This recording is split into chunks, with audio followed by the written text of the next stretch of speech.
Desculpa, eu acabei esquecendo de gravar. Mas vamos lá. Dando sequência, então, as lagoas aeradas facultativas, tá? A lagoa aerada facultativa, como é que ela funciona? Basicamente, ela funciona de forma semelhante à lagoa facultativa.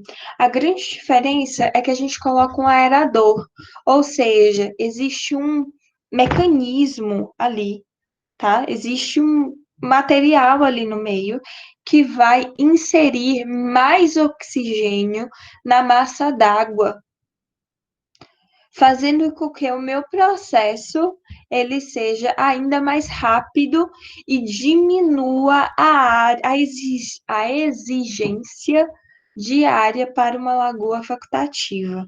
Qual que é a grande desvantagem desse tipo de processo? É que você necessita de energia elétrica e nem sempre você tem essa disposição, tá? O que encarece o processo. Pensando em efluente industrial, as lagoas aeradas facultativas, tá? É uma ótima opção. Por que isso? Porque você tem volumes menores, tá? Geralmente você está em locais onde você tem a possibilidade de encontrar energia elétrica com mais facilidade. E também é muito mais fácil de você conseguir a qualidade que você deseja, com uma área muito menor. Então, as lagoas aeradas facultativas é uma ótima saída, tá? O oxigênio, ele vai ser fornecido por dois fatores, tá? Por aeradores, que são motores, tá? Aí também tem outro problema, né? Outro problema não, outro viés aí que, na verdade, as companhias de saneamento, como todo mundo já sabe, não são companhias que geralmente estão nadando em dinheiro, falando dessa forma. Já as empresas privadas, né, indústrias mesmo, geralmente têm um pouco mais de verba para investir nisso. E levando em consideração que o órgão ambiental exige um pouco mais dessas empresas, talvez seja algo mais viável para isso, né? O oxigênio ele vai ser fornecido por dois processos, um que são os aeradores e o outro é por via de fotossíntese, tá? Então você vai ter muito oxigênio, você vai saturar o meio de oxigênio. Só que nem tudo vai ficar revolvido. O lodo, ele ainda vai conseguir assentar nessa mesma lagoa facultativa, tá?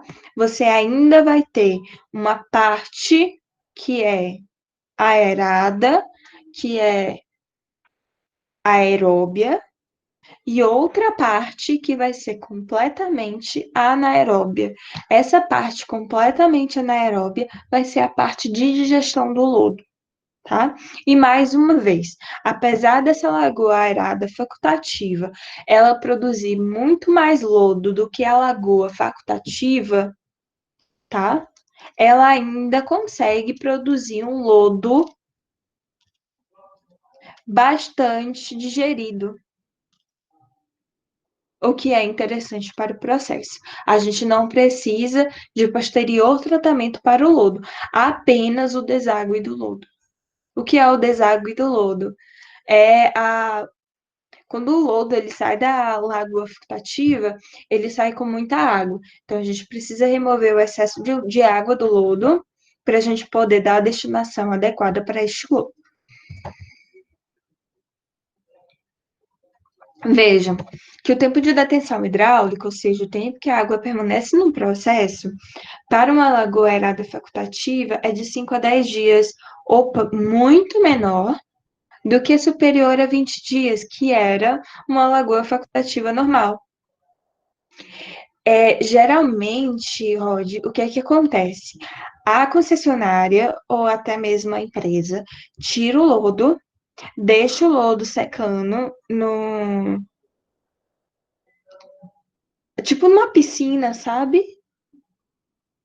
Aí no momento que o lodo ele está completamente seco, aí tira e manda para o aterro sanitário quando é esgoto doméstico e quando é esgoto industrial tem que mandar para um aterro industrial ou para o incinerador, tanto faz. Mas antes de qualquer coisa, tá? Aqueles bolsões ali, eles servem apenas para fazer o deságue do lodo, ou seja, para remover o excesso de água que tem no lodo. Porque o lodo, por exemplo, o esgoto, ele tem 99,9% de água. O lodo, ele tem 99% de água. Ainda é muita coisa de água, tá? E aí, quando ele sai daqueles bolsões, por exemplo, o lodo ainda tem 60% de água. Então, ele ainda precisa secar mais um pouco antes de lançar, antes de mandar para o aterro sanitário da cidade. Então, aí você tem várias opções, né? Ou você manda para aquelas lagoas. Lembra que a gente foi a ETA e tinha umas lagoas? Você tem aquela lagoa, tem aqueles bolsões que você vai enchendo de lodo ali, vai enchendo, e por pressão a água vai saindo e o que é sólido vai ficando. E também tem, tipo, outra piscina. Não é nem piscina, é tipo uma lagoa, né? Em outra parte, tá? Onde eles pegam só o lodo, já desaguado, jogam lá só para secar. Aí, quando tá seco, todo trincado mesmo, todo rachado, aí, quando eles vendem com bastante rachadura, aí eles sabem que já tá seco, aí vai alguém com a enxadinha, é, vai alguém com a enxadinha ou com algum tipo de material mecânico, né? Fazem toda a remoção e mandam pro aterro ou para o incinerador. Isso, é tipo um terreiro.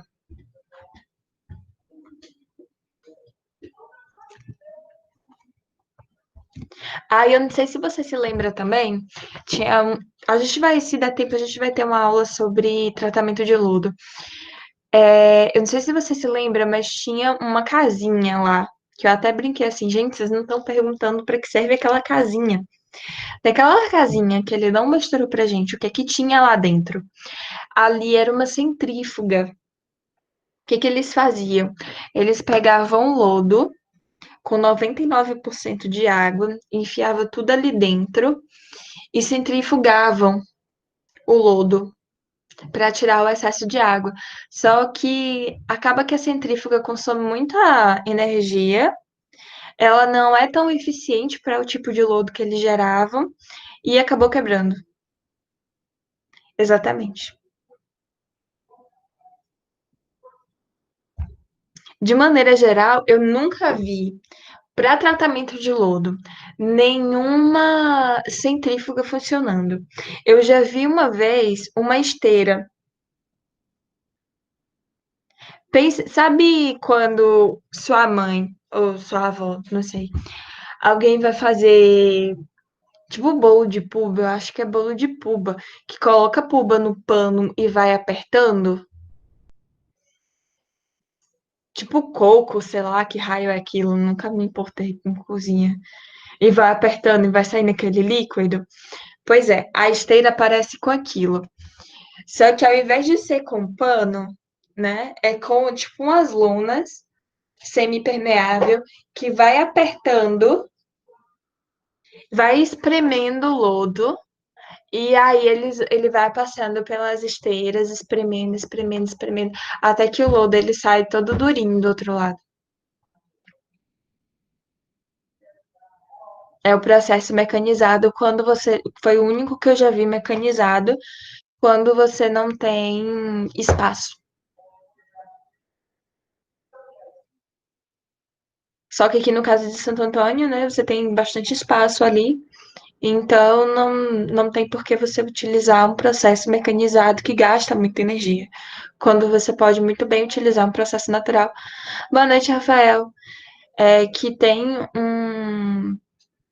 uma eficiência muito superior a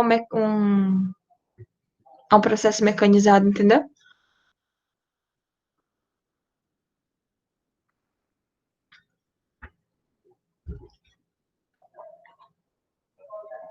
Deixa eu anotar aqui seu nome, Rafael, para não esquecer.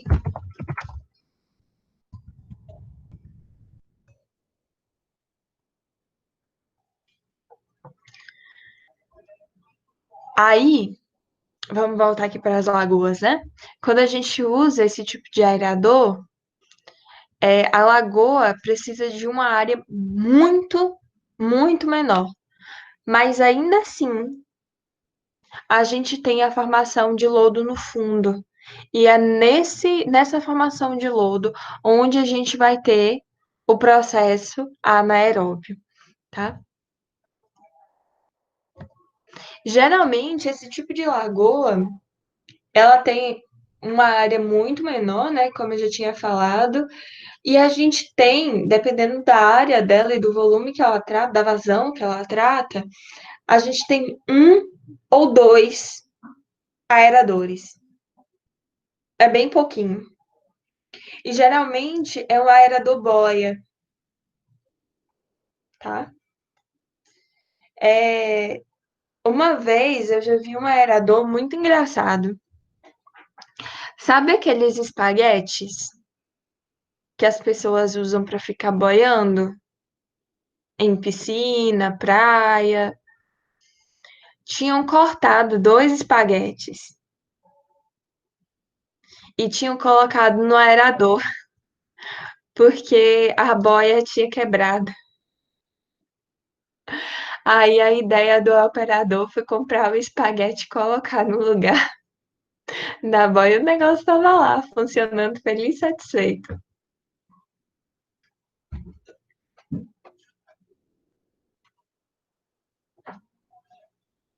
Mas aqui é mais ou menos não, né? Exatamente assim que funciona uma,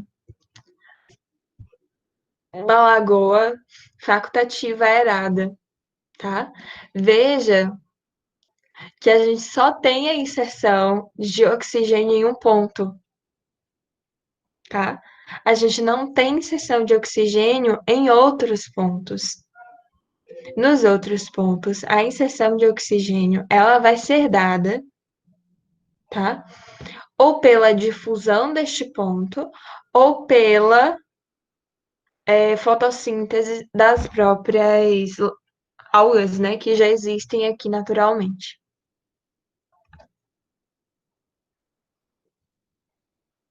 A gente também pode ter uma lagoeirada de mistura completa.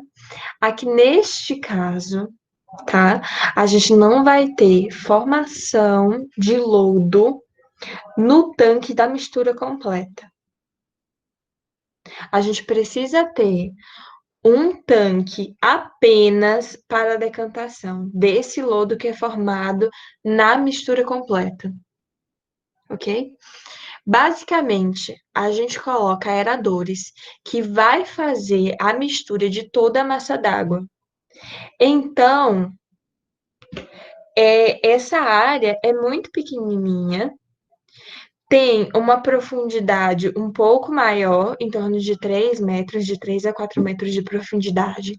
O tempo de detenção hidráulica também é curtinho, de 2 a 4 dias. Ou seja, em casos onde eu não tenho área suficiente, onde eu tenho uma alta produção, essa daqui é uma alternativa.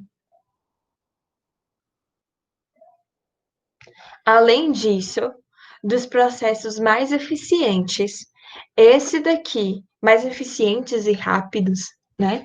Esse daqui é o que gasta menos energia, ok? Aqui, mais uma vez, eu não posso ter formação de lodo. Se eu tiver formação de lodo, significa dizer que eu estou tendo uma coisa chamada curto-circuito. Curto-circuito é quando eu tenho a passagem preferencial da água. Todo mundo sabe que a água não sobe ladeira, né? A água sempre vai procurar aquele local mais fácil que ela tem para passar. Então, se tiver algum problema aqui no meu desempenho da lagoa, então significa que eu posso ter um curto-circuito. Ou seja, a água está passando preferencialmente por algum ponto do meu tanque. Isso não pode acontecer. Eu tenho que ter a mistura completa. Nesse caso, o engraçado é que quando a gente faz as análises de DBO, tá? Ou seja, da demanda bioquímica de oxigênio, a gente não tem basicamente remoção nenhuma aqui. A gente só vai ver remoção de DBO na lagoa de decantação.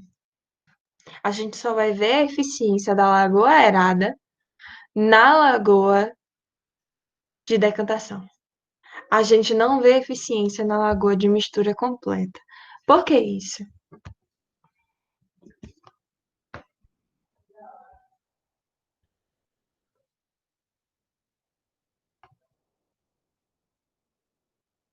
Hein, gente?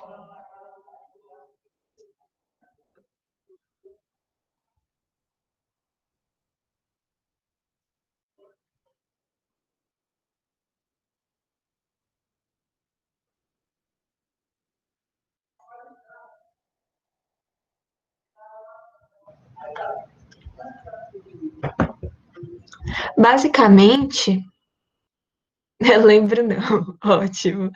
É o seguinte, Rod, basicamente, porque aqui, tá? A remoção, ela é dada pela remoção das bactérias, certo? A remoção vai ser dada toda na decantação. A remoção, ela é dada pela decantação. Pouco é dado pela volatilização, entendeu? A remoção, ela é dada pela formação do lodo. Se aqui você não tem formação, se na Lagoa Arada você não tem formação de lodo, então significa dizer que você não tem remoção de DBO.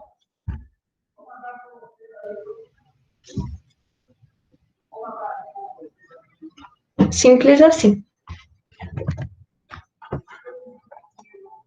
Obviamente, tem um pouco de remoção, sim, por conta da volatilização de alguns compostos, né? Gás carbônico, nitrogênio, algumas coisas, mas é muito pouquinho. A grande parte é removida pela formação do lodo, certo? Aí aqui, ó, que interessante, foi exatamente o que eu estava explicando para vocês. O efluente da lagoa de mistura completa tem elevados teores de sólidos, ou seja, de bactéria e matéria orgânica, que necessitam ser removidos antes do lançamento final. Se não for removido antes do lançamento final, não foi feito, não foi realizado o tratamento desse efluente, basicamente, né? Ou não foi removido, não foi feito da forma que deveria ser. A lagoa de decantação a jusante barata. A lagoa de decantação a jusante proporciona condições para essa remoção. É super importante que a lagoa de decantação ela seja dimensionada de acordo.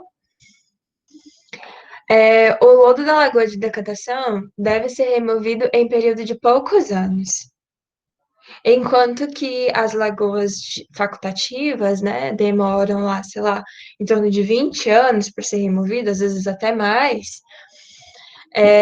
As lagoas de estabilização demoram 2, 3 anos, às vezes 5 anos, quando muito, tá? E o tempo de detenção hidráulico das lagoas de sedimentação não barata são em torno de 2 dias. É bem curtinho também. Ou seja, o processo inteiro vai durar menos de uma semana, enquanto que a lagoa de estabilização chega a durar bem mais de um mês, por exemplo. Dúvida, gente?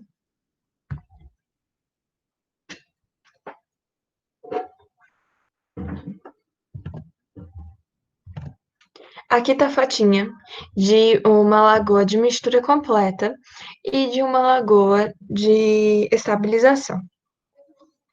Importante. Nunca pensar em apenas uma lagoa de estabilização. Sempre pensar de estabilização, não, perdão, de sedimentação. 2 lagoas de sedimentação, no mínimo, tá? Porque enquanto uma está passando pelo processo de manutenção, de remoção do lodo, a outra ainda está em operação, tá? Esse processo, ele é muito interessante, principalmente quando você tem pouca área disponível, tá? Além disso, ele é muito, muito aplicado para indústrias. Em companhias de saneamento, eu já vi algumas iniciativas no sentido de utilizar esse tipo de tratamento, mas não foram muito bem sucedidas. Pelo seguinte, geralmente os aeradores, eles obviamente quebram, né? Tudo que é mecânico, chega um momento que vai quebrar. É normal, muita energia, o gasto é elevado, né? Então, isso tudo dificulta. No momento que isso quebra por uma companhia de saneamento, não vai ter conserto, não tão cedo. Então, quando você não tem conserto para um desses aeradores, então você acaba, né, dificultando o processo de tratamento. Para uma indústria, não, tá? Para uma indústria, isso é muito mais viável do que para uma companhia de saneamento. Inclusive, em termos de área, isso daí é excelentíssimo. Ocupa pouca área, tempo de detenção hidráulico baixo, não gera odores, tá? O grande gerador de odor, por exemplo, é o sulfeto de hidrogênio. Tratamento eficiente, muito bem. Aqui consegue remover grandes cargas de matéria orgânica, então tá ótimo.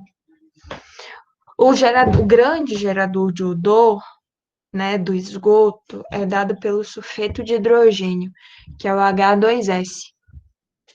E o H2S é aquilo que dá a sensação de ovo podre, que dá aquele cheiro de ovo podre. Além de outras coisas, né, como, por exemplo, amônia e tudo mais. Mas grande parte desses odores, né, vem do tratamento anaeróbio, ou seja, da parte anaeróbia do tratamento, quando você não tem a presença de oxigênio. Aqui é todo pela presença de oxigênio, o tratamento ele é todo feito pela presença de oxigênio. Então aqui você não vai ter presença de odores, o que é excelente para uma indústria. Obviamente, aqui eu não estou contando com algum tipo de produto químico que pode vir a gerar algum tipo de odor. Exemplo, indústria têxtil. Aí tem bombardeio de oxigênio. Exatamente, aqui o negócio você injeta oxigênio até não poder mais. Um exemplo interessante é a indústria têxtil. A indústria têxtil, por incrível que pareça, o processo inteiro fede. Fede horrores, você não tem noção tanto que fede aquele bagulho. O tingimento do jeans é o que mais fede de tudo. O tingimento fede muito. Tanto azul quanto preto fede muito. E aí, o tratamento, por mais que você injete oxigênio e controle o pH, ele também fede. Então, não adianta, vai feder por conta do material utilizado na confecção a matéria-prima em si fede, então o tratamento também vai feder, não tem pra onde correr. Basicamente é isso. E geralmente os subprodutos, tá, do tratamento, que é a quebra do produto principal em subprodutos, né, geralmente fede mais ainda. O que é triste, mas é verdade. Outra coisa também, né? Com certeza, alguém já cheirou ou já tomou um remédio chamado escopolamina.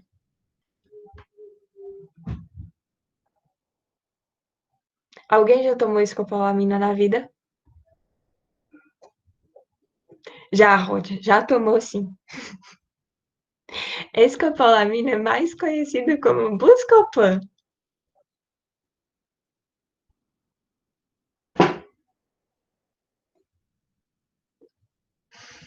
Tem um gosto ruim e ainda fede que é uma maravilha.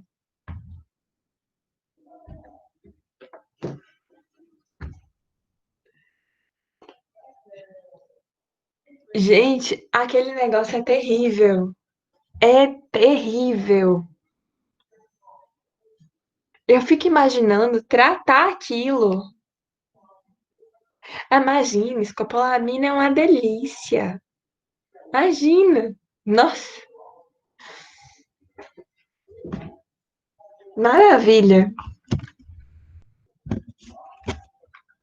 Dipirona também é bem ruim. É bem ruim. Mas eu não sei como é que funciona. Eu já trabalhei com escopolamina e eu sei que a escopolamina fede muito. A dipirona, não sei, que eu nunca trabalhei com a dipirona, mas a escopolamina sei que fede. E fede horrores. Quer ver outra coisa que fede muito? É o vinhoto. O vinhoto é o efluente que é gerado a partir do beneficiamento do álcool. O álcool que coloca em carro. Aí o que gera do beneficiamento da cana para gerar o álcool é o vinhoto. E fede, gente, vocês não têm noção tanto que aquilo fede. Dá um embrulho no estômago que vocês não têm nem noção. Só dizendo. Os melhores efluentes para trabalhar e para tratar são os efluentes não orgânicos, geralmente os de mina, tipo mina de ouro, mina de ferro. Esses daí são os únicos que não fedem. Mas refinaria, de farmácia, de roupa, tudo isso fede que vocês não têm nem noção tanto que fede.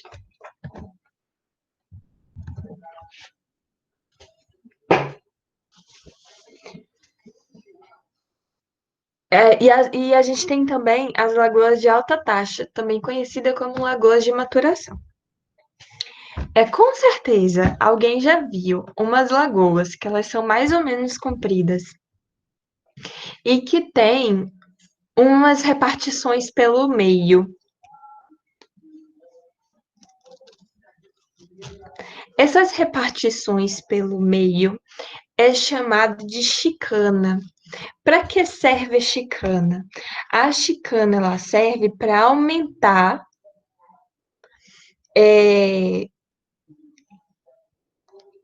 a distância, né, percorrida pela água até a saída.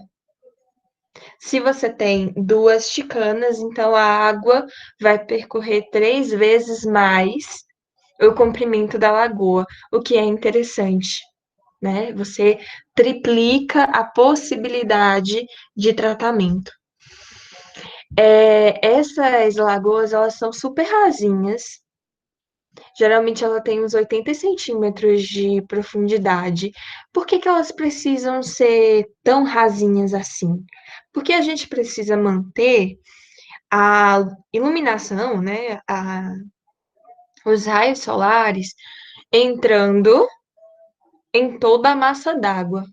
Ou seja, aqui eu trouxe como zona fótica, né? Em toda a profundidade dela. Ou seja, nos 80 centímetros, eu quero que haja produção de oxigênio. Então, se eu tenho produção de oxigênio, eu tenho controle do pH, o que é interessante. Além disso, nessas lagoas de alta taxa, acontece o seguinte: como eu tenho produção de pH, perdão, de oxigênio, né? Eu vou ter o super desenvolvimento de algas.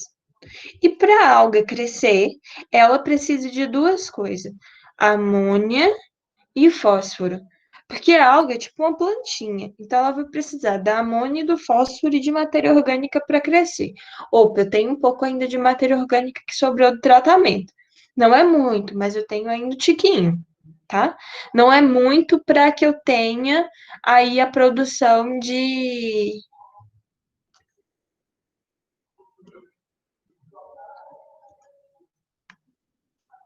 Rapaz, Rod, tem muito fósforo. Na verdade, assim, não é que tem tanto. Se você observar bem, não tem tanto, mas tem o suficiente para causar um belo estrago.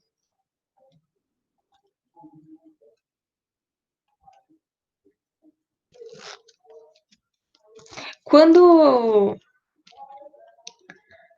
o efluente ele já chega nessa lagoa, né? Ele já passou pelo tratamento primário e pelo tratamento secundário. Aí ele já chega nessa lagoa tanto para a remoção dos micro-organismos quanto para a remoção dos micronutrientes. Quais são os micronutrientes? Nitrogênio e fósforo. Aí quem é que vai remover os micronutrientes, né? O nitrogênio e o fósforo? São as algas. As algas, para elas se desenvolverem, elas precisam justamente dessas duas coisas, porque elas funcionam como se fossem uma planta. Então, elas vão consumir o nitrogênio e a amônia, o nitrogênio na forma de amônia e o fósforo, e aí elas vão começar a se proliferar loucamente, tá? Aí, no final do tratamento, a turbidez está lá na casa do chapéu, tá astronômica.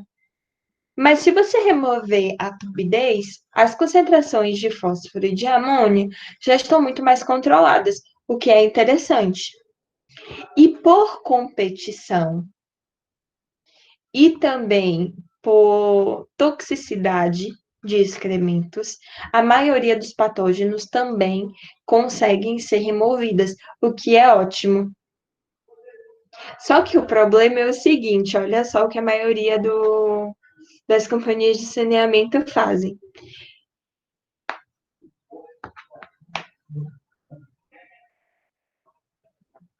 Elas consomem, elas consomem, elas consomem grande parte desse fósforo.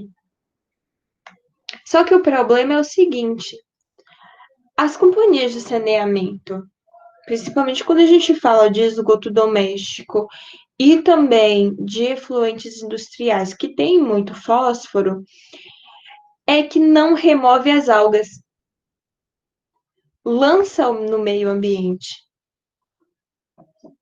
o efluente com as algas que estão socadas de fósforo. Entendeu? Não são todas as que fazem isso, mas a maioria sim. Por exemplo, aqui de Santo Antônio faz isso. Tem essa lagoa, você consegue a remoção do fósforo da amônia, mas não tem o peneiramento das algas. Então aí você acaba não tendo a eficiência desejada. Você acaba trocando 6 por meia dúzia. Você acaba lançando fósforo no meio ambiente através das algas.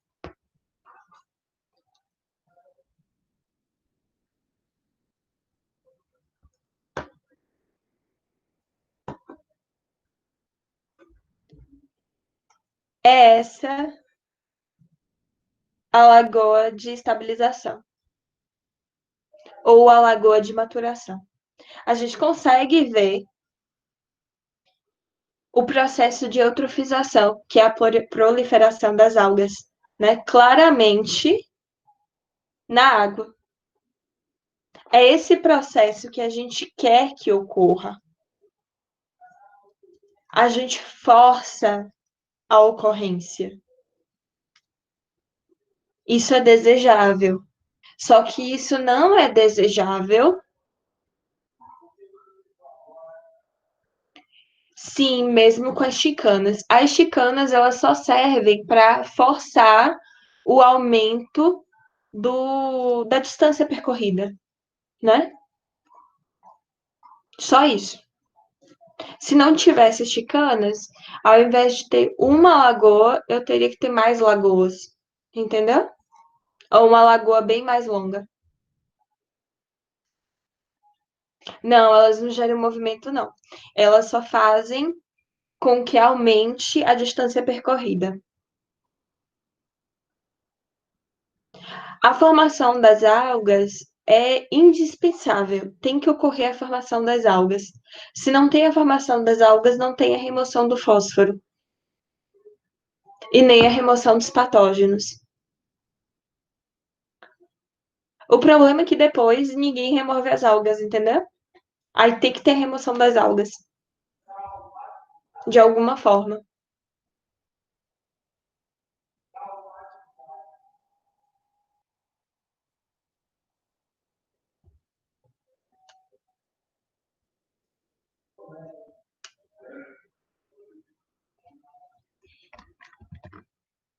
Aí aqui, deixa eu dar aqui o zoom.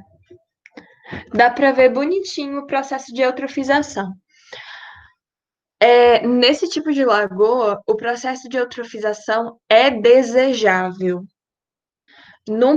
Na lagoa natural, digamos assim, não é desejável. Aqui é o que a gente quer. Fora daqui, não, de forma nenhuma. Inclusive, né, saiu daqui, a gente precisa remover essas algas. E aí tá tudo certo, tudo lindo. Dá para ver bonitinho aqui as manchas de algas sendo formadas. Bem legal.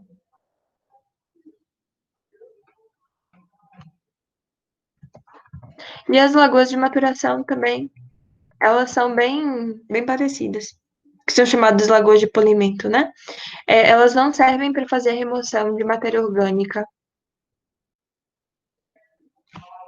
Isso daqui é interessante, é uma comparação entre os diversos tipos de lagoa no quesito de remoção de DBO, DQO, sólidos suspensos, nitrogênio e os custos de implantação.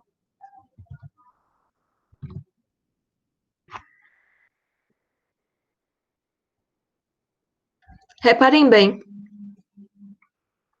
que, em termos de custo, né, a lagoa de mistura completa, ela é, de longe, a mais cara. A mais cara. Enquanto que a facultativa, ela ainda pode ser, em termos de implantação, né? Ela ainda pode ser mais cara do que a anaeróbia facultativa por conta da necessidade diária. Obviamente, isso daqui vai variar muito em função do custo da energia e do custo da área disponível, tá? Aqui tem as vantagens e as desvantagens de cada um dos sistemas, tá? A lagoa facultativa, ela se destaca muito pela simplicidade de operação e de instalação, tá? Ela vai ser fácil de instalar, ela vai ser fácil de operar. Inclusive, ela vai ser fácil até de manejar o lodo. No entanto, tá? Ela precisa de muita área. Ela não aceita mistura de esgoto doméstico com esgoto industrial.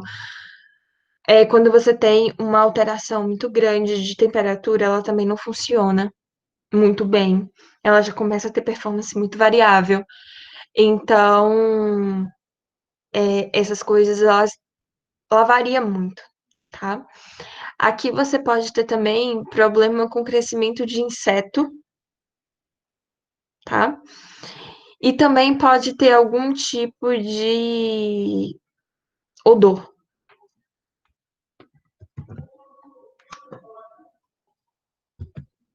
Com relação à lagoa anaeróbia e à lagoa facultativa juntas, que é o sistema australiano, aqui você pode ter odor, tá? Por conta da lagoa anaeróbia, na geração de amônia e também na geração de sulfeto de hidrogênio. A necessidade de afastamento razoável das residências, justamente por conta disso, o sulfeto de hidrogênio, ele é muito perigoso.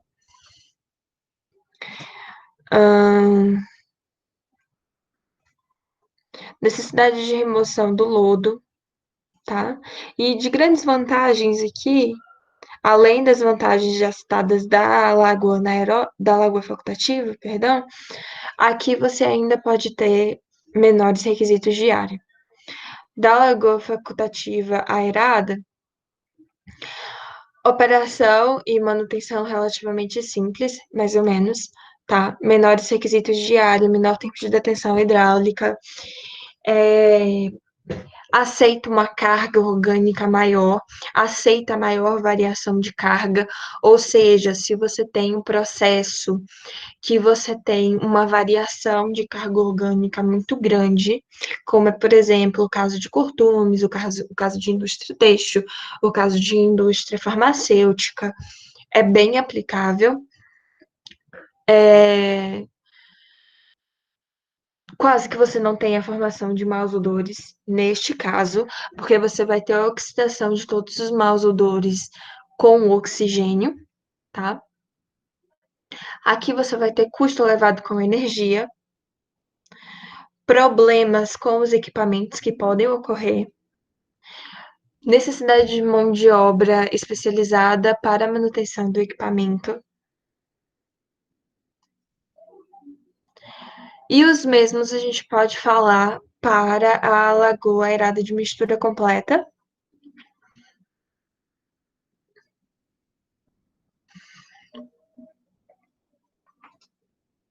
Gente, eu bocejei, podem bocejar também, por favor.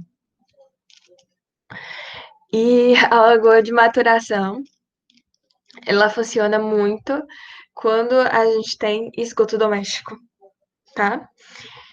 De desvantagem, a gente tem uma área bastante elevada, principalmente quando a gente não usa chicana, certo? Aí aqui tem alguns parâmetros de projeto, não vou entrar nesse.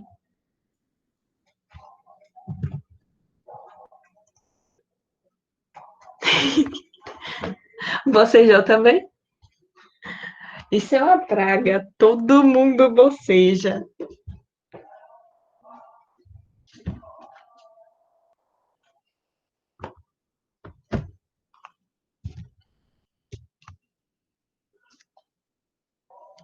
Acho que foi semana passada na aula de ergonomia. Eu tava falando, aí eu comecei a falar. É só eu falar que eu vou bocejar, e aí eu vou e bocejo. É, e aí eu tava falando e bocejando. E aí foi um bocejo, assim, coletivo. Todo mundo bocejou. Foi ótimo, excelente, adorei. Levei todo mundo comigo. Adoro.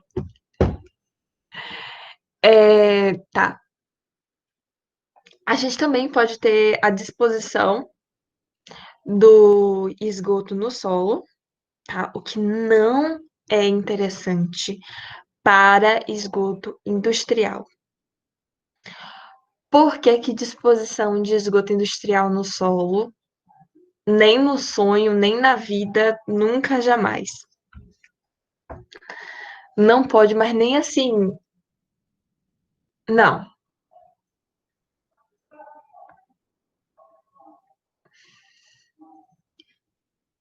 Isso daqui para esgoto industrial, jamais, gente. Jamais, jamais, jamais. Porque geralmente o esgoto industrial, você pode ter algum tipo de produto químico, isso, de difícil degradação e que pode vir a comprometer principalmente o lençol freático ou então a rizosfera. E, em último caso, até o ciclo do carbono, os outros ciclos biogeoquímicos que a gente já estudou, de forma irreversível. E assim, quando a gente tem algum tipo de contaminação do solo ou contaminação de lençol freático, o tratamento é muito complicado. É complicadíssimo.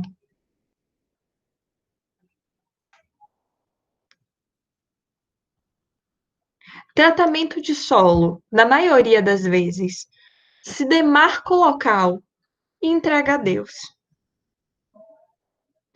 Vida real. Quando a pessoa, assim, quando a empresa, quando, não sei, a iniciativa, né, é muito comprometida e a mancha de contaminação é muito pequena, se faz a remoção de todo o solo, faz o transporte e aí se faz a incineração, geralmente, de todo o material. Quando é possível a incineração. Quando não é, aí se faz processos de lixiviação, vários outros processos para a tentativa de tratamento, que nem sempre você consegue aí altos graus de eficiência. Quando a gente consegue 70% de eficiência, estamos felizes da vida, o que não é grandes coisas, tá?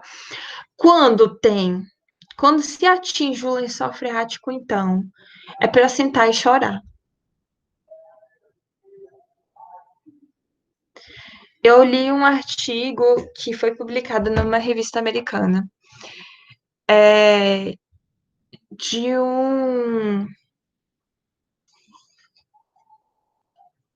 de uma mancha de contaminação que foi feito no lençol freático próximo a alguma empresa dos Estados Unidos, eu não sei em que região foi.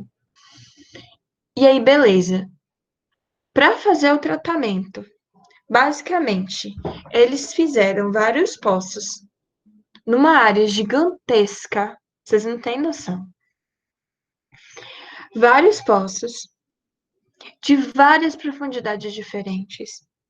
E aí iam monitorando, monitorando, monitorando. E aí existe um tipo de tratamento chamado bump and treat. O que é que fazia? Eles bombeavam, olha só, bombeavam a água e tratavam, e depois injetavam em outro ponto. Bombeavam a água, isso de toda a mancha. Bombeavam a água, tratavam e injetavam. Bombeavam até que se chegava a um nível de contaminação aceitável. Isso quando você tem problemas de contaminação industrial. Então, disposição no solo é algo que a gente não brinca.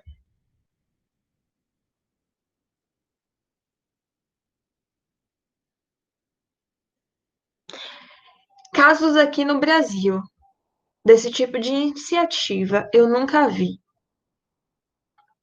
Eu já vi detecção de contaminação por conta de poços, ou poços não, perdão, por conta de postos de combustível. Isso daqui no Brasil é corriqueiro, tá? Tanto contaminação do solo quanto contaminação do lençol freático. Mas eu nunca vi nenhum tipo de vontade, né? Nem pública, política ou até privada, de fazer algum tipo de tratamento neste sentido, tá? De tentar a reversibilidade do processo, ou seja, de tratamento do solo ou de tratamento do lençol freático, porque é muito caro, é muito caro. Aqui no Brasil eu nunca vi. Não vou nem dizer aqui em Santo Antônio, ou aqui na região, aqui na Bahia, no Brasil, pode ser que tenha, nunca vi.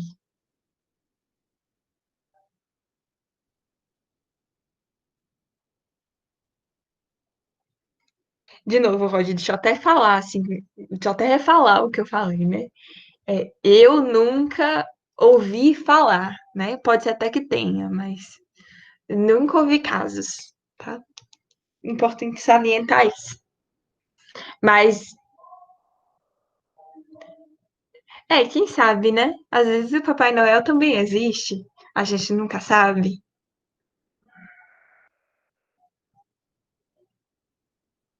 Pois é, mas quem sabe, né? Quem sabe? Enfim, isso daqui é muito utilizado em alguns locais. Ou então, tá, deixa eu refalar o que eu falei. Isso daqui é muito utilizado de exposição no solo para certos tipos de efluente industrial. Exemplo, não é bem refluente de refinaria, não. Mas quando se faz a extração do petróleo na rocha, para fazer pressão para o petróleo sair, quando a rocha, quando o poço já está quase seco, se pega água que foi feito, né, todo o processo lá de beneficiamento desse petróleo e injeta na rocha em outro ponto da fissura para fazer pressão e meio que lavar a rocha e fazer com que o resto do petróleo ele saia, tá? E ter uma eficiência maior de remoção desse petróleo. Então, isso daí é um dos processos de disposição do efluente no solo. Então, ao invés de dispor ou tratar esse efluente, que é um efluente com uma carga orgânica muito, muito alta, uma possibilidade é fazer isso, é recolocar este efluente no lugar onde ficou vazio, lá onde estava o petróleo, tá? Isso daí é uma das possibilidades. Outra possibilidade também é quando você tem algum tipo de processo industrial, né? Onde você não tem um deterioramento muito grande da qualidade da água. Exemplo, onde você tem apenas, tá? O, a lavagem de algum tipo de material sem a utilização de químicos, tá? Quando você passa só a água, por exemplo, no material. Então, isso daí é uma possibilidade de disposição no solo, sem nenhum tipo de, de trazer algum malefício, né, para a região. O sumidouro também é um tipo de disposição no solo, tá? Não força negra, pelo amor de Deus, gente, não troquem sumidouro por força negra. Sumidouro é uma coisa, força negra é outra coisa completamente diferente. Além disso, a gente tem alguns outros processos de disposição no solo, como, por exemplo, os wetlands. O que é um wetland? É, o wetland é como o nome já fala, terra molhada, tá? É como se fosse um pântano. Isso, wetland. Perfeito. Wetland é como algumas pessoas aqui no Brasil falam, os wetlands construídos. Eu acho a terminologia incorreta, né? Porque você está misturando o inglês com o português. Se você falasse um pântano construído, tudo bem, mas o wetlands construído é bem feio. Enfim, wet molhado, isso. E land é terra. Terra molhada. Local molhado, região molhada. Né? Os wetlands pode ser também algum tipo de pântano. Então, você pode fazer um pântano com esgoto, tá? Só que esse pântano, ele é completamente impermeável. Ou seja, você tem uma região completamente controlada com entrada e saída de esgoto. E é a planta e o solo que vão fazer o tratamento daquele efluente, tá? No caso do sumidouro, não é bem. O wetland não é bem fossa, não. Fossa acontece muito na zona rural. O que são essas fossas negras, né? Basicamente, aqui em Santo Antônio tem aos bocados, inclusive. É um buraco mesmo no chão, onde leva todo o esgoto da casa, sem passar por nenhum tratamento prévio. Isso é errado, porque você coloca em risco toda a região, não só o solo, como também o lençol freático. Geralmente tem aquela tampa de madeira que vai apodrecendo e alguém vai lá, pisa e cai, e enfim, não é muito legal.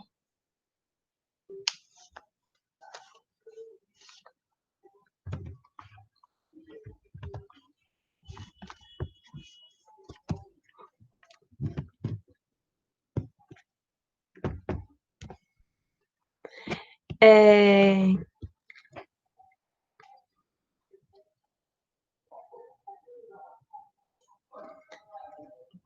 Tem algumas pessoas que já tentaram estudar, tá?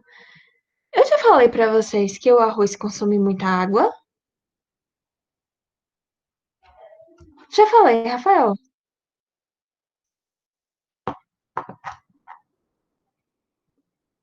Sim, tem gente que tenta fazer plantação de arroz com esgoto.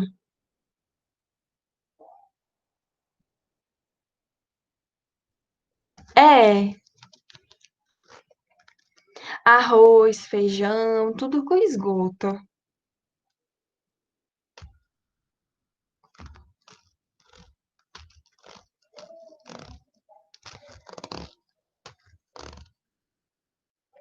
Não, não foi não. É porque as pessoas tentam estudar, né, vários tipos de planta para ver qual que é a melhor para a irrigação, né? E aí tem estudo para tudo quanto é jeito, tudo quanto é jeito. Alface, eu já vi de alface, arroz, feijão, aqueles feijão de corda, sabe? Que mais que eu já vi? Eu vi de maracujá. Pois é, tem muito nutriente.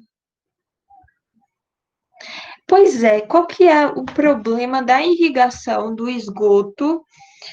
Quer dizer, da irrigação com o esgoto. O problema da irrigação com o esgoto é que você pode ter a salinização do solo, o que não é interessante, tá? Além disso, você pode ter contaminação do agricultor com algum patógeno do efluente. Você pode ter esses dois problemas: contaminação do agricultor e problema de salinização do solo. Se você tiver um bom tipo de irrigação, principalmente com gotejamento, o tipo de gotejamento, né? E o agricultor, ele tomar todos os tipos de providências necessárias para que ele, né, se precaveja com relação a todos os problemas que vêm a acontecer, não vai ter problema nenhum. Qual que é o problema? Tô falando muito problema, mas qual que é o negócio todo dessa história? É que com o tempo, você mexendo no esgoto, parece que isso é meio de outro mundo, mas não é. Mas com o tempo, você mexendo com o esgoto, você perde o nojo. E é aí que tá o problema. E é aí é que mora o perigo. A pessoa para de se proteger. E aí, para pegar uma doença, é daqui para ali. Exatamente. Todo mundo viu as abobrunas lá, foi lá e pegou. Mesmo sabendo que era irrigado com esgoto. O que foi que o povo pensou? Ah, vou lavar e cozinhar, não tem nada não.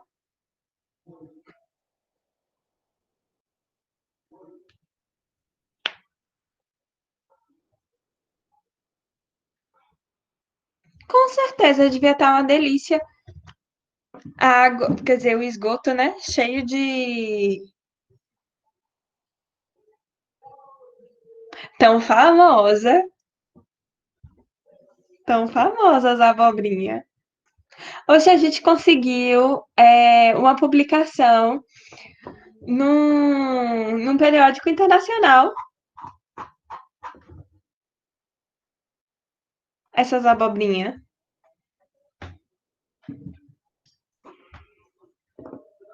Deu foi o que falar esse negócio. Também trabalhei que nem uma condenada. Eu tinha um ódio, porque eu passava final de semana, domingo, tudo no laboratório, fazendo análise de coliforme. O ódio que eu tinha, viu? Vou mentir, não.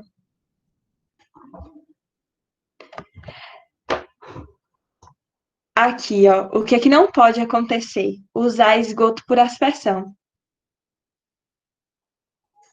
Esse tipo de irrigação não pode acontecer de forma nenhuma.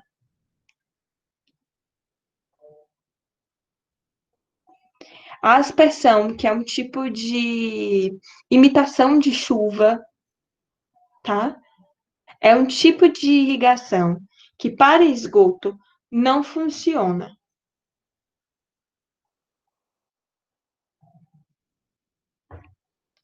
Aqui o vento bate e leva as gotículas, e para gerar algum problema, principalmente de ordem de saúde pública, é muito fácil. O ideal aqui é o tipo gotejamento, que é uma tubulação que passa rastejante ao solo, toda perfuradinha, e aí a água passa e começa a gotejar. E vai gotejar exatamente na raiz da planta, ou no solo, se for o caso.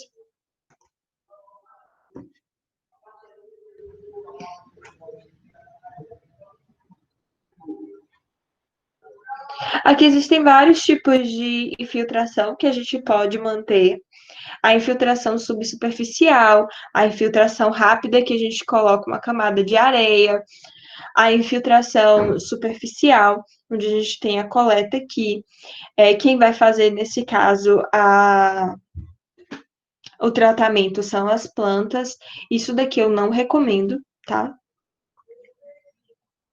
E a gente tem, então, os reatores aeróbios, perdão, com biofilme. Isso daqui são super interessantes. Eu já vi algumas ETs que utilizam esses aeradores. Esses aeradores não. Esse tipo de reatores aeróbios. E super dá certo. Não tem geração de odores, o que é super legal. E o consumo de energia é baixíssimo.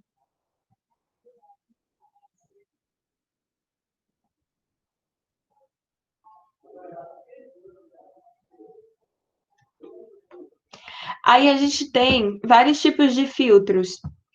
Os filtros biológicos percoladores de baixa carga e de alta carga, os filtros aerados submersos e os biodiscos e variantes. O que acontece? A gente tem os filtros anaeróbios. Os filtros anaeróbios, eles são muito utilizados para alternativa quando a gente tem uma região com uma vazão muito baixa, tá?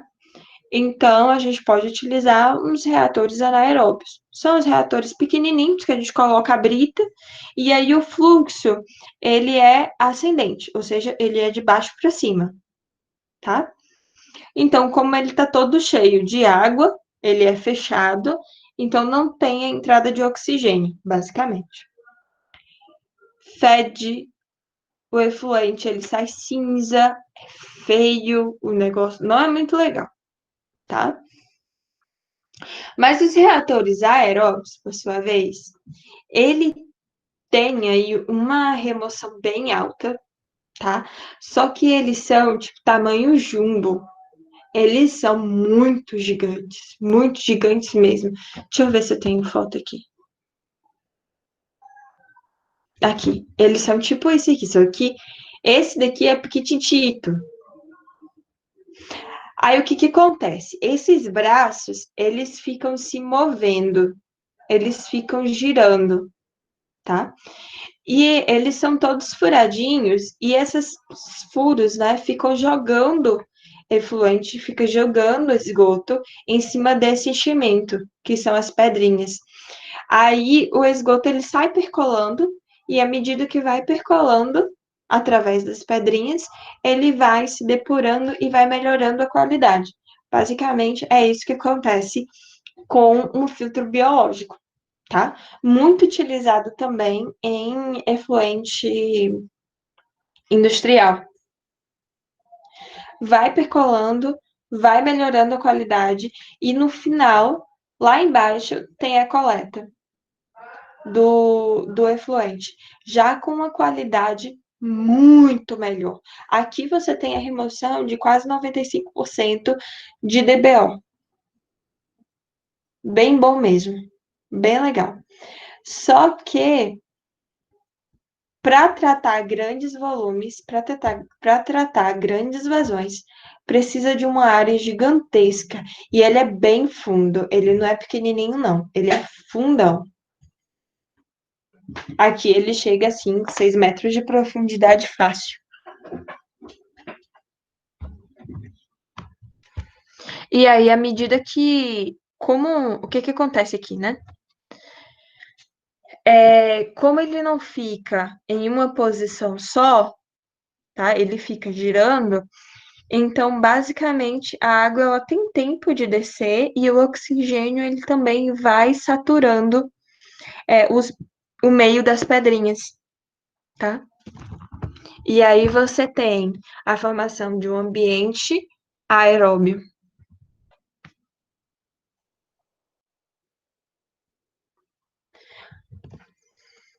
Aí, como esse efluente ele tem muito fósforo, muito nitrogênio e muito carbono, é um ambiente perfeito para o crescimento de bactérias, fungos, protozoários e tudo mais. E essas bactérias, fungos, protozoários, eles vão crescer aderidos a essas pedrinhas, que é o que a gente chama de meio de suporte, tá? Quando essas bactérias e tudo mais acabam crescendo nesse meio de suporte, ele gera uma coisa chamada biofilme. É esse biofilme que vai fazer o tratamento do efluente, tá? Geralmente, se usa brita para fazer o material suporte, mas existe um material suporte que é exatamente feito para isso, só que ele é muito mais caro, ele tem muito mais entranhas, o que promove maior facilidade de aderência desses micro-organismos a esse material. Até aquele negócio amarelo, que eu não sei o nome, me ajuda aí, gente. Aquele caninho amarelo que coloca em energia, que ele é molinho.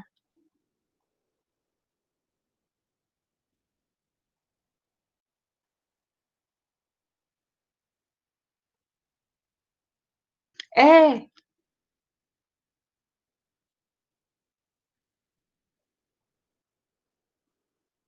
ele é bem molinho, aquele caninho amarelo.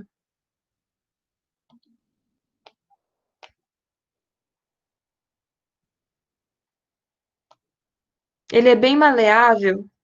Eletroduto, obrigada, Rafael. Até eletroduto, o pessoal já estudou para fazer de meio de suporte, porque o eletroduto ele é bem levinho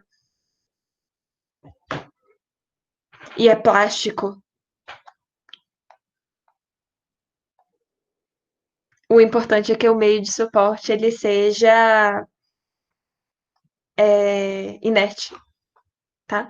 O pessoal também já estudou resíduo de material de construção, enfim, vários tipos de enchimento.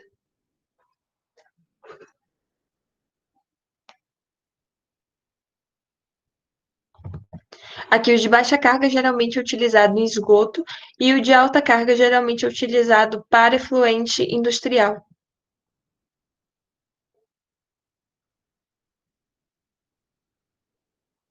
Que é aqui um estudo que foi feito com brita, vários tamanhos de brita, com o enchimento vendido por uma empresa, e aí eles fizeram um estudo e verificaram qual que era o melhor.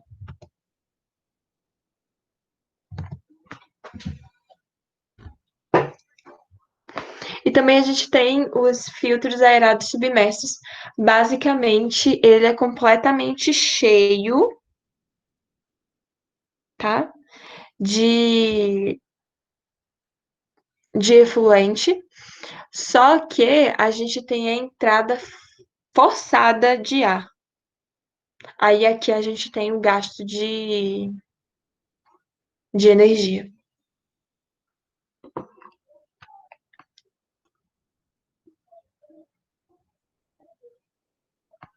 4.000 milímetros é 4 metros, né?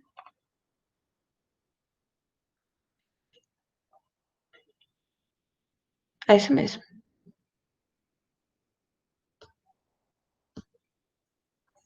Tem a entrada forçada de ar. A única diferença é essa. Mesmo material de suporte, a entrada, ao invés de ser o fluxo descendente, o fluxo, nesse caso aqui, ele é ascendente, e a entrada de ar, ela também vai ser ascendente. Os biodiscos, material suporte, ele deve ser constituído de plástico, diâmetro de 3,5 centímetros, mais ou menos.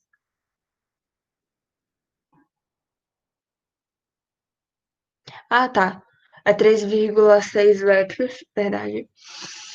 E eles ficam girando 360 graus. Promove a aeração do sistema, tá? É muito utilizado para esgoto industrial, muito utilizado para esgoto industrial, mas eu nunca vi na prática isso sendo utilizado porque gasta muita energia. E eles podem substituir os decantadores primários e os reatores anaeróbios. É muito utilizado para a remoção do lodo. É basicamente isso daqui. O que que acontece, né? O efluente ele vai passando pelo meio do disco, tá? E o disco ele vai girando. Ele vai girando. Basicamente isso. Nunca vi isso daqui sendo utilizado na minha vida. O interessante dele é que ele pode ser modular, tá? Ele pode atender tanto a pequenas vazões quanto a altas vazões.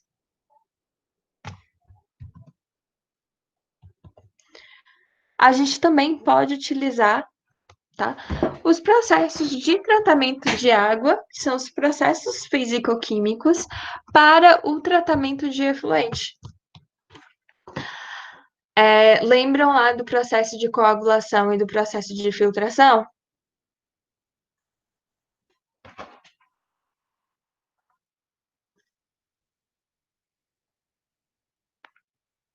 Alguém lembra desses processos, gente? Pelo amor de Deus.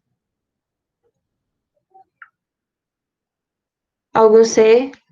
Tem alguém vivo? Oi?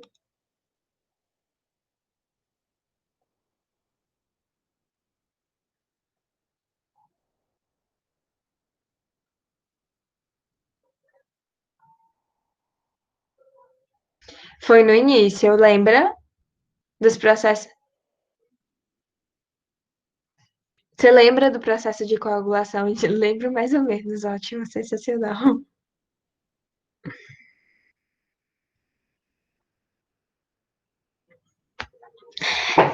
O que que acontece, tá? O processo de coagulação, vou lembrar um pouquinho a vocês, a gente coloca um produto químico na massa d'água e promove a mistura.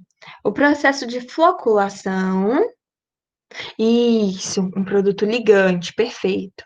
É um produto que vai promover a ligação do material. Já a floculação é a formação de flocos, tá? Geralmente, o processo de coagulação e floculação é seguido pelo processo de decantação.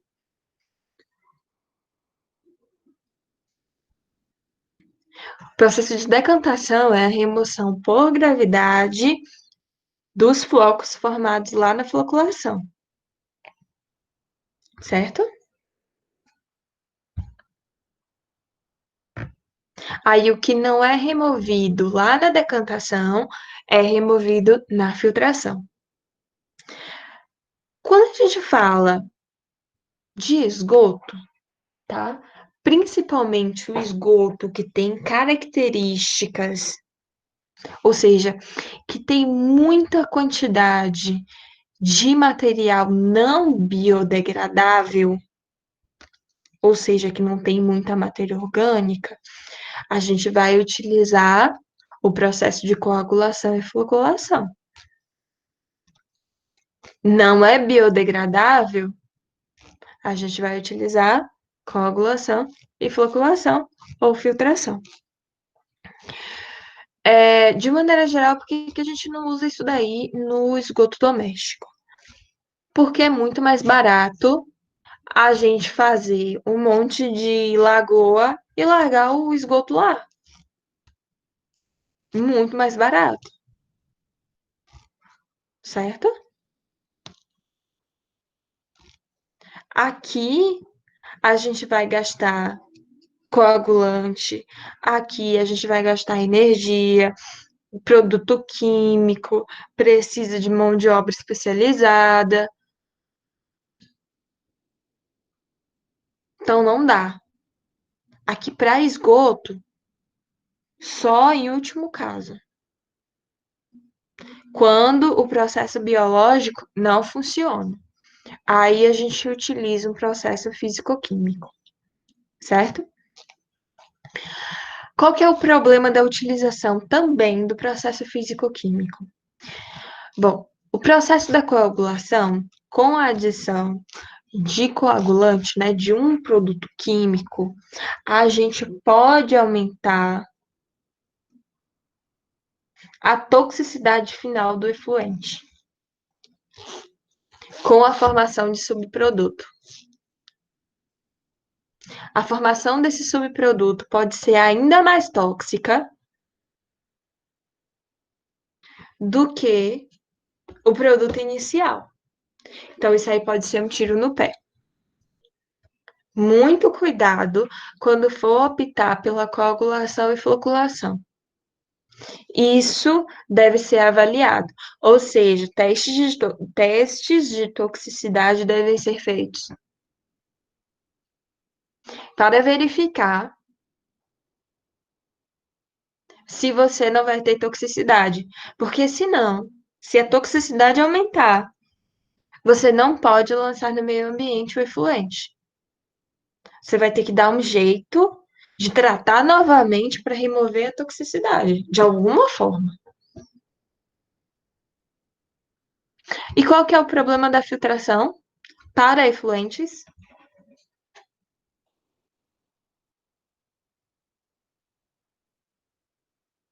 O problema da filtração para efluentes, principalmente com material tão fino como o carvão ativado ou como a areia, é que rapidamente, usando uma palavra correta, né, colmata.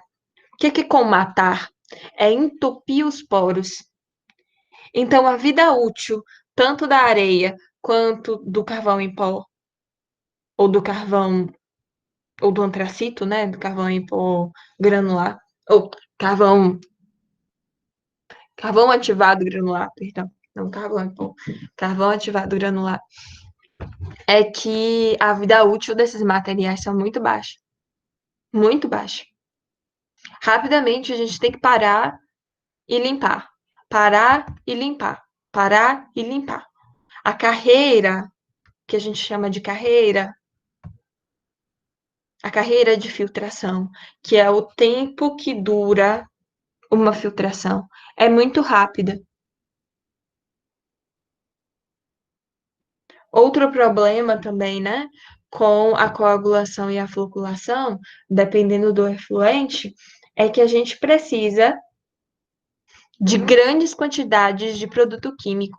E produto químico é muito, muito, muito caro. Então, geralmente não é viável. No entanto, algumas vezes é a única solução que temos.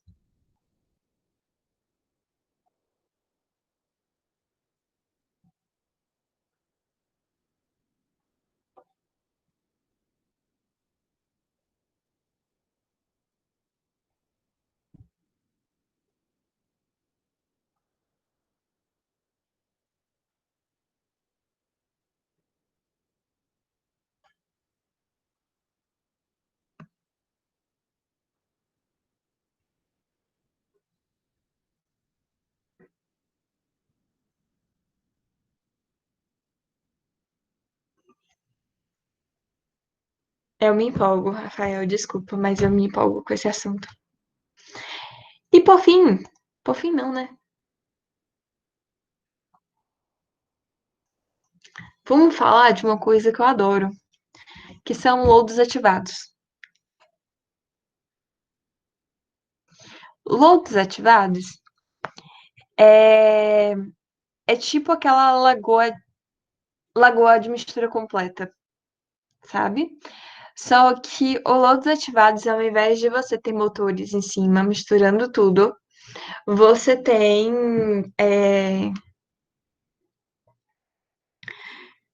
jatos de ar de baixo para cima, fazendo toda a mistura, injetando ar. Aí aqui você tem ar para dar, vender, emprestar. Então as bactérias ficam loucaraças. Você tem uma produção de bactérias enormes aqui no lodos ativados, tá?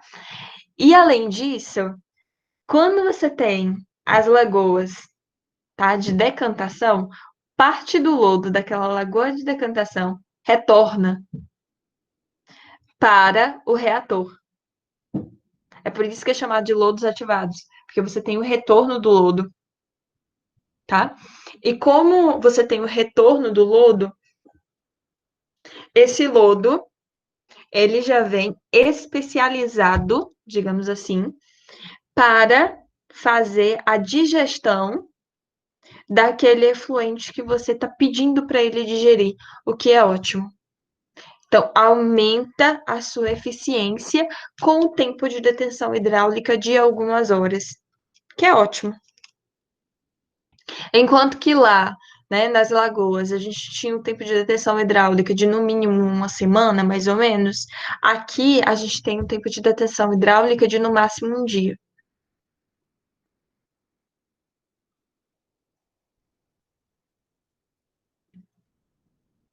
É um processo muito caro,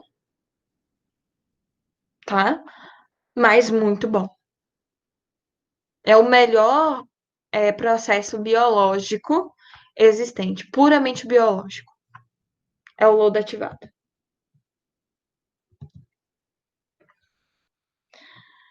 A gente tem também um processo chamado POA. O que é o POA?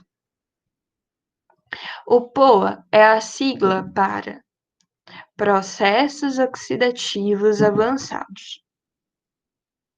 Poxa, se é um processo oxidativo avançado, então significa dizer que ele vai utilizar, logicamente, algum tipo de oxidante forte. E o que é um oxidante forte? Ele vai usar o peróxido de hidrogênio, que é o H2O2. Ele vai usar o cloro, que é o Cl2. Ele vai utilizar o VO2, que é o V, né? Que é o ultravioleta, junto com o oxigênio, então junto com o ozônio. Pode utilizar o ozônio junto com o peróxido de hidrogênio, pode utilizar o ferro junto com o peróxido de hidrogênio, junto com o V. Enfim, pode ter aí uma série de combinações muito interessantes. No entanto, o POA independente, ele é muito caro, porque a compra de material químico, naturalmente, ele é cara.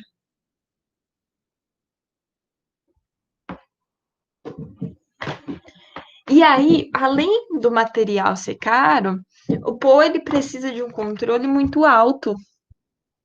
Precisa de um pessoal, uma mão de obra muito especializada por trás do POA. Não é qualquer pessoa que manipula o POA. É por isso, tá, que os processos oxidativos avançados aqui no Brasil, eles não são utilizados em larga escala para fazer o tratamento de efluentes industriais. Fora do Brasil, em algumas indústrias, ele é utilizado sim, mas não em larga escala.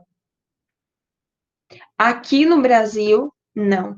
Ele é muito utilizado em pesquisa, mas real, não é muito aplicado, não. Mais por conta do custo. Além do custo com o material, com o pessoal, ele ainda gera uma quantidade muito grande de lodo. Esse lodo precisa ser tratado, o que gera ainda mais custo para a empresa, certo? Obviamente, o POA, em termos de eficiência, ele é excelente. Inegável. Excelente. Maravilhoso. Mas o custo, geração de lodo e toxicidade, o POA é também inegável que ele sempre aumenta a toxicidade do efluente. Sempre. Em todos os estudos que eu já vi até hoje, o POA aumentava a toxicidade do efluente, o que não é interessante, então.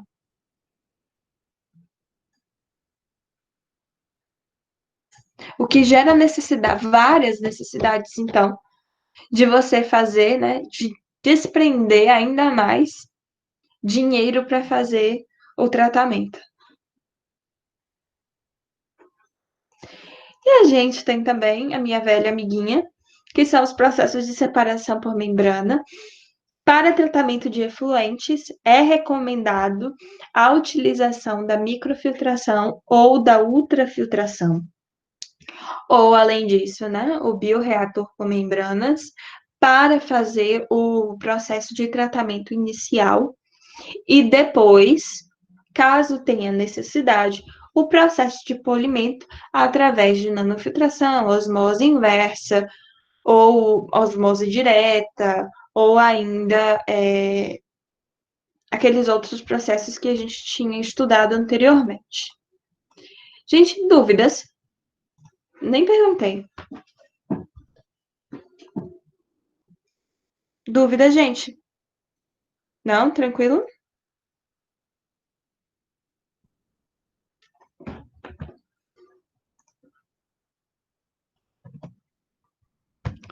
Isso daqui eu acho que eu já falei para vocês, tá?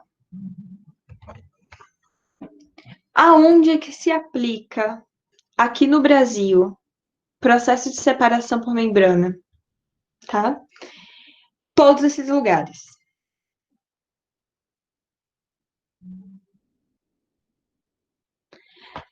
Eu já tive contato direto nessa refinaria aqui, chamada Regap, tá?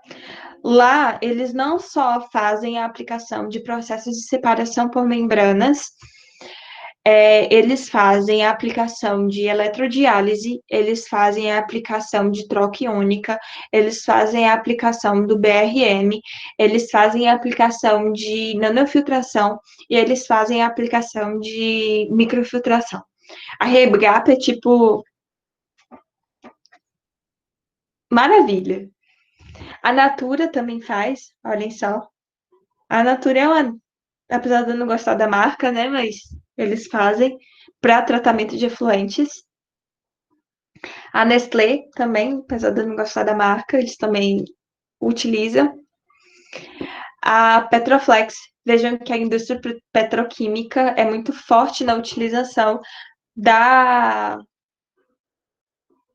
da separação por membranas, né, dos processos. A Walmart também utiliza a microfiltração. E também existe um processo, também existe. Tá, trouxe. Ah, lembrei. Esse projeto aqui no Brasil, lá em São Paulo, na verdade, é uma instalação. Esse projeto é chamado de Aquapolo. O que acontece nesse Aquapolo? A Aquapolo, ele trata efluente doméstico, olha só que interessante, com o BRM, tá? O fluxo do BRM é de 15 litros por hora por cada metro quadrado de membrana e tem uma área de membrana de 67 mil metros quadrados. Imagine. Aí vocês fazem a multiplicação de 15 vezes 67 mil e aí vocês encontram a vazão completa desse projeto Aquapolo. Além disso, também tem o fluxo da osmose inversa, que é 20 litros por hora por metro quadrado, e a área total da osmose inversa é de 35 mil metros quadrados. O que acontece aqui? Basicamente, o Aquapolo, ele trata o efluente doméstico através do BRM e através da osmose inversa, e distribui para várias indústrias no ABC Paulista. Vocês lembram de uma crise que teve, eu acho que foi em 2010, 2011, uma crise bem braba, assim, que teve de abastecimento de água naquela região, na região de São Paulo, mais ou menos nessa época, 2010, 2011. Foi aí que eles desenvolveram esse projeto, Aquapolo. E aí eles tratam a quantidade bem alta de esgoto, tá? Por BRM e por osmose inversa, para apenas abastecimento industrial no ABC Paulista. Bem legal. Aqui, o início do projeto foi em 2010, o início da operação foi em 2012, a vazão a ser tratada foi 650 litros por segundo, podendo produzir até 1.000 litros por segundo, ou seja, 1 metro cúbico por segundo. Esgoto previamente tratado, ou seja, eles pegavam esgoto doméstico da Sabesp e tratavam com BRM e com osmose inversa. O custo é de R$ 1 a R$ 3 por metro cúbico tratado. o que é relativamente acessível, levando em consideração que na época eles estavam passando por uma crise hídrica, tá? São 17 quilômetros de adutoras de água tratada, da saída do Aquapolo até as indústrias. A estimativa de investimento é de 253 milhões. A economia de água de 600 mil habitantes, né? E vários prêmios que eles ganharam por esse projeto e tal, foi bem legal. E também a gente tem o tipo de tratamento que é muito utilizado quando a gente tem um efluente muito rico em íons, tá? Eu não sei se vocês já ouviram falar, mas em processos que a gente tem a galvanoplastia. Alguém conhece esses processos de galvanoplastia? Os processos de galvanoplastia geram geralmente um efluente muito rico em metais. Então, a gente faz esse processo de precipitação química. O que é o processo de precipitação química? A gente eleva o pH, a gente eleva bastante o pH, deixa o pH em torno de 10 a 11, tá? Geralmente com algum hidróxido de sódio, hidróxido de cálcio, e aí o metal ele vai ser precipitado na forma de algum hidróxido ou na forma de algum sulfeto. E aí a gente consegue remoção de basicamente 99% de todo o material, de todo o metal. Inclusive, esse metal ele consegue ser reaproveitado, o que é interessante. Olhem só. O ferro, o cádmio, o cromo, o manganês, o chumbo, o zinco, tá? A gente consegue remoção até de 98% de cobre e de níquel, 82% de chumbo, tá? O ruim é que a gente pode ter a formação de gás sulfídrico, que não é bom, é prejudicial à saúde, pode levar à morte acima de 300 ppm. O efluente tratado pode apresentar excesso de sulfeto, mas a gente tem condições de remover, tá? Caso não tenha remoção adequada. A precipitação rápida pode dificultar. A formação rápida de precipitado pode dificultar a precipitação.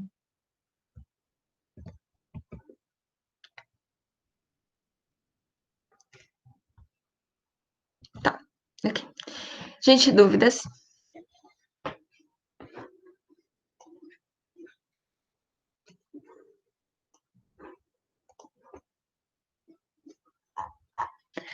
Suave. Vocês ainda têm gás para mais uns 20 minutinhos de aula? Ou deixa para a semana que vem?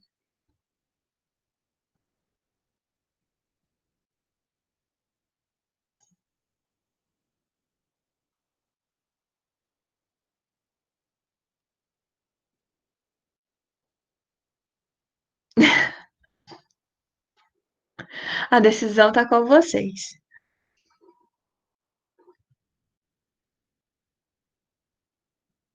Obrigada, Odd. Isso me deixa muito feliz. Tá bom. Então, não adianta ter aula quando vocês estão cansados, honestamente. Eu prefiro não forçar muito. Então, assim, se vocês puderem, utilizem então essa meia horinha, assim, para começar a fazer a lista de exercício, tá? Aí, qualquer dúvida que vocês tiverem, vocês podem me procurar. É melhor do que eu ficar falando, vocês não absorverem absolutamente nada. Então, eu realmente prefiro, então, esperar pra semana que vem. Aí, semana que vem, a gente mete bronca. Semana que vem, não. De hoje a 15, que semana que vem vocês vão ter semana acadêmica.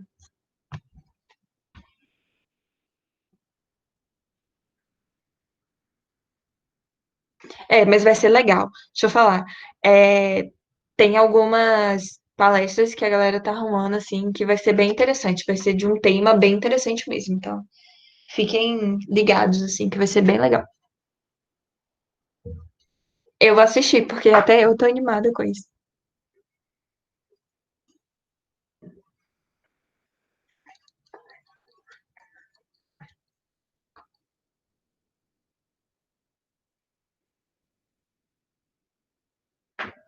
Ô, Rafael, ânimo. Beleza, gente. Brigadão pela presença de vocês. Semana que vem. Semana que vem não, né? Semana que vem. Vejo vocês e a gente continua com o assunto. Tá bom? Sem problemas, Rafael. Boa noite pra vocês. Bom descanso. Quer dizer, bom descanso não. Vamos à lista de exercício. Qualquer coisa eu vou ficar aqui até as 22, tá bom? Boa noite, gente.